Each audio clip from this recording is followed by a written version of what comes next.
Hello everyone, welcome to the Chapter House in Gloucester Cathedral. We've put this little programme together for you to tell the Easter story and also to encourage you to try and make an Easter garden of your own at home this Easter weekend. Some of my friends are here to help us with that.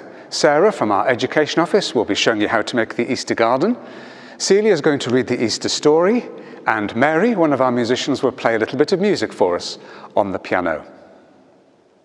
If you think back to Christmas, when we celebrated the birth of Jesus as a baby, we know that he then, of course, grew up to be a man, and then for 3 years, he went around his home area and further afield in the Holy Land, teaching people about God's kingdom and the good news that Jesus was bringing them, how God was doing something new through him.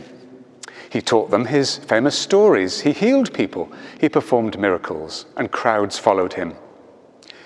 But not everybody was pleased with him, and many religious leaders and political leaders were not happy with what he was doing, and they wanted to get rid of him. So when Jesus came to Jerusalem, the big city, for the Passover festival, they trapped him, put him on trial, and sentenced him to die.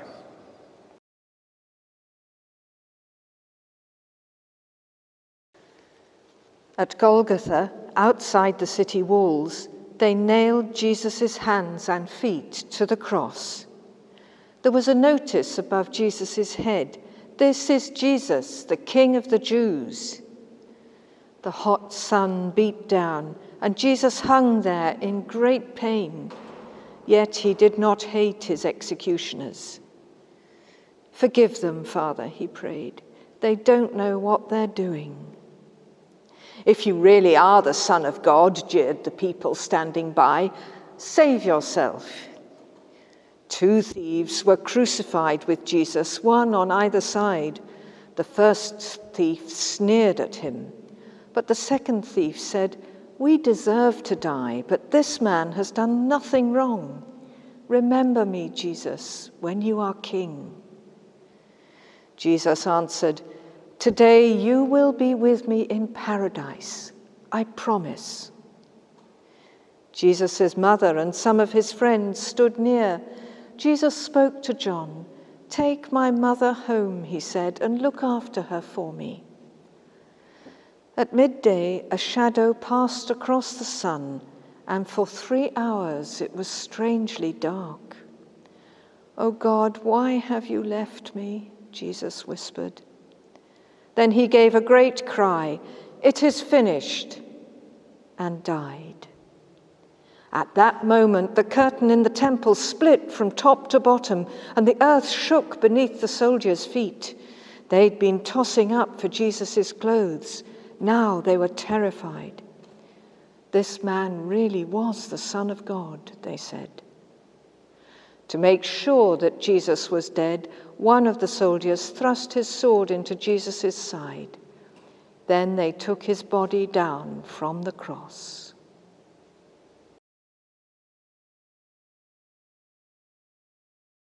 Hello, I'm Sarah, and I'm going to show you how to make an Easter garden that you could have on the table in your house over Easter to help you remember the Easter story.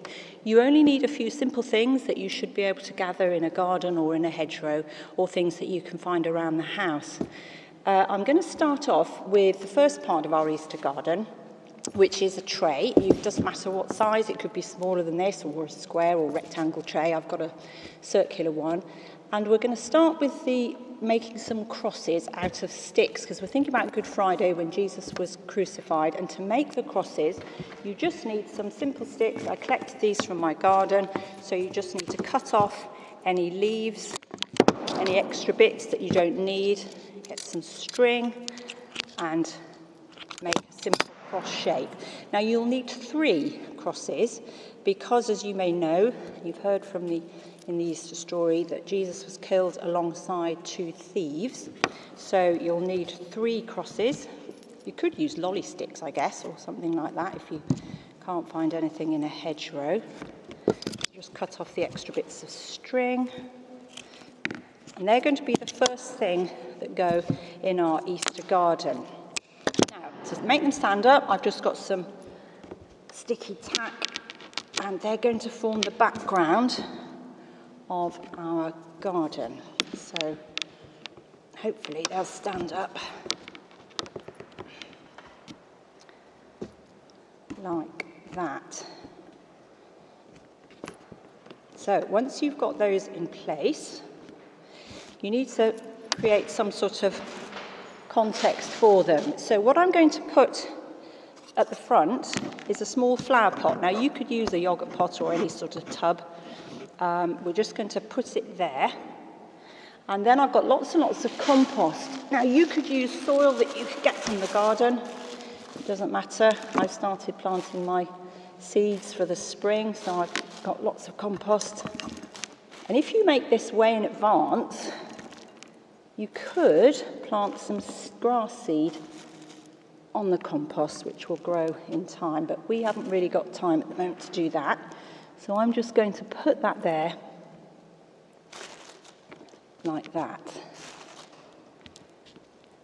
Now, to make it green, I've raked my lawn and I've collected lots of moss. Now this is really easy just to pick up, because I haven't got time to grow grass seed.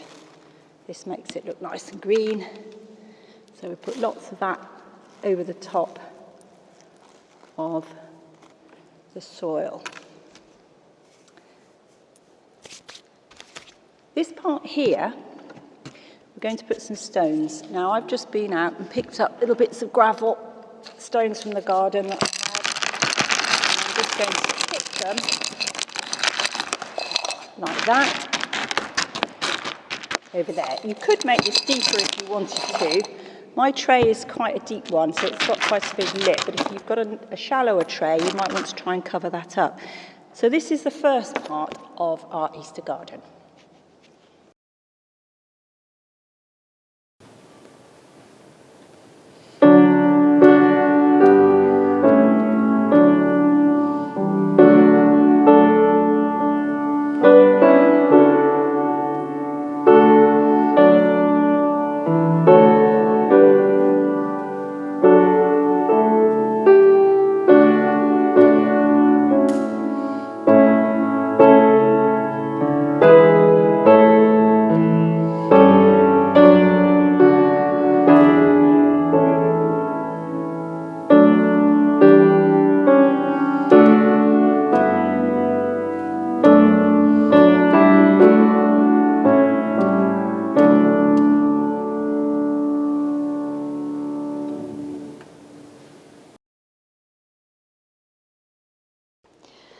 A man called Joseph from Arimathea, a follower of Jesus, went to Pilate and asked if he could take Jesus' body away for burial. Pilate agreed.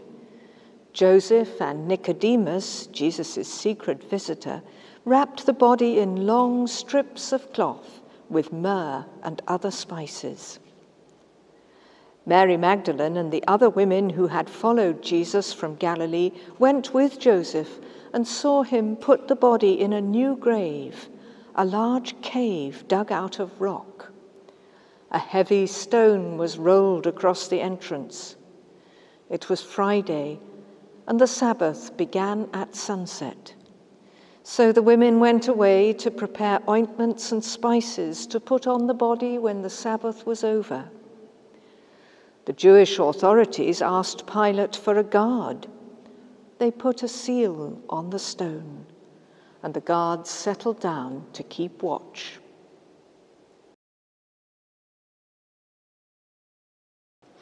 After Jesus was crucified, his friends took his body and buried it in a tomb, and that's what our flower pot is going to be in our Easter garden. So we need to make this look a little bit more garden-y, and we need a big stone, because where Jesus lived, this huge stone would have been rolled over the front of the tomb to keep Jesus' body inside, stop animals getting in. So we're going to put that over there, which would have happened after Jesus was buried. Also, this doesn't really look very gardeny at the moment, does it? So it'd be quite nice to have some sort of greenery in the background. Now, I've collected little pots from home.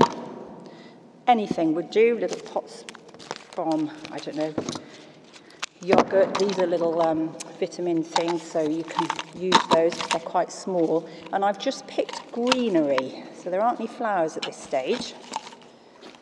And this can go in the background here to make your Easter garden look a little bit greener. You could put water in to help the plants last a bit longer. Take off the leaves at the bottom, fit them inside. And we'll put one this side too. Then you can cover it up with the moss or whatever your compost or whatever you've got there. So this is what the tomb would have looked like on Good Friday and Saturday after Jesus had been buried. And this garden will remind you, hopefully, of the sadness of Good Friday when Jesus' friends probably felt as if the world had ended for them. And then on Easter Day, we're going to celebrate Jesus coming back to life. So the garden is in stages to remind you of that story.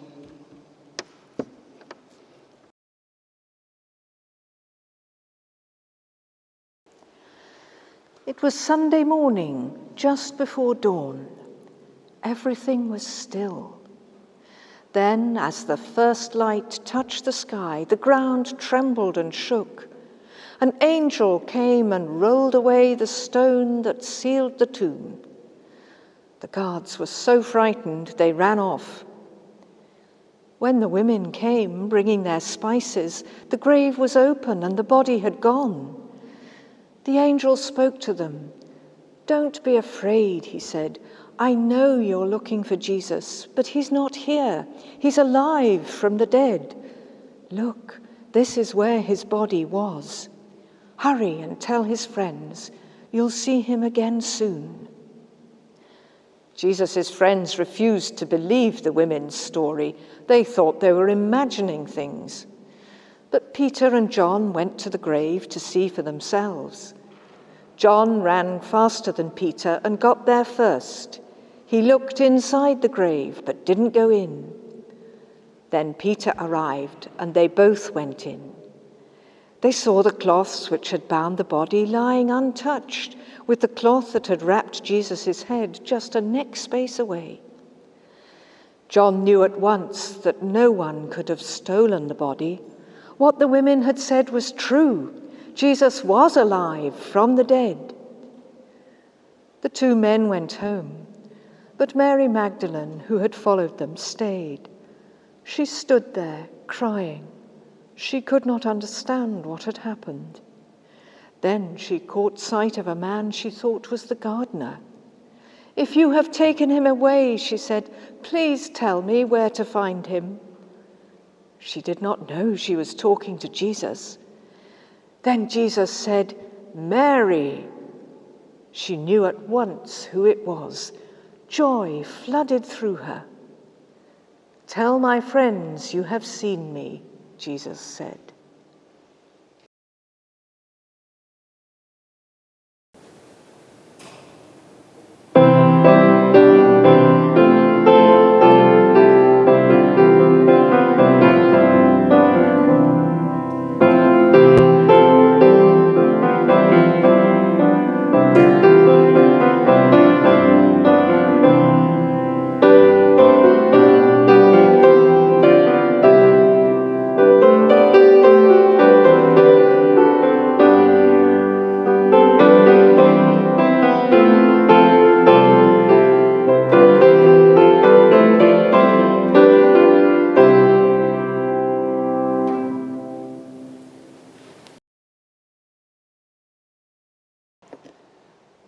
So, on Easter Day, Jesus' friends came to visit his tomb. Now, we didn't put any stones for a sort of pathway. If you've got bigger stones, you could do that. Put them on the top, lead into the tomb. You can't really see those because I've just realised they're the same colour. Anyway, so when they arrived at the tomb, the stone wasn't there like it had been. It had been rolled away. So on Easter Day, you can roll your stone away from the front of your flower pot. And they looked inside and saw the cloth that Jesus had been wrapped in.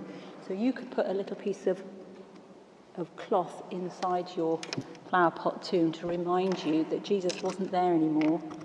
He had risen.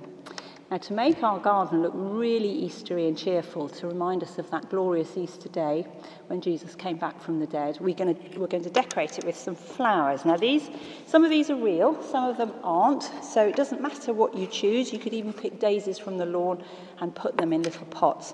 But these are a selection of things I've chosen from the garden. So because we like a bit of colour on Easter Day, and spring colours are beautiful, lots of yellows and blues, we can add those to our trees, if I can get them in,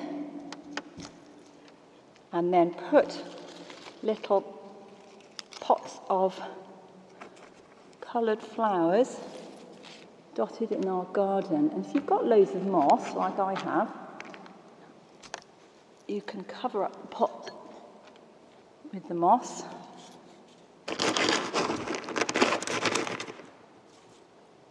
And make it look really, really beautiful. And you can put this on your table at home to remind you of the Easter story. Sometimes schools have competitions. People enter competitions to make an Easter garden. And you can decorate it however you like, but lots and lots of colour is the secret on Easter Day. So there's some daffodils in there too. So there you are. I hope you enjoy making your Easter garden as much as I've enjoyed making this one. Happy Easter.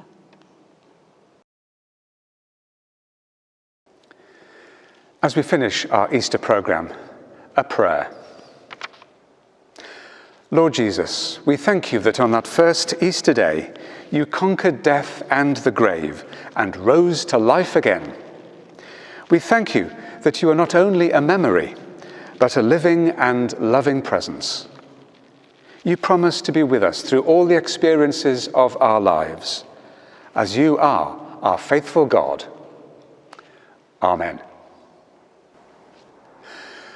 Well, thank you for joining this programme for Easter. We hope very much that you enjoy making your Easter garden, and look out for some other activities that you can do over this Easter week and the Easter holiday that are available on this cathedral website for Gloucester. So now, we wish you all a very happy Easter.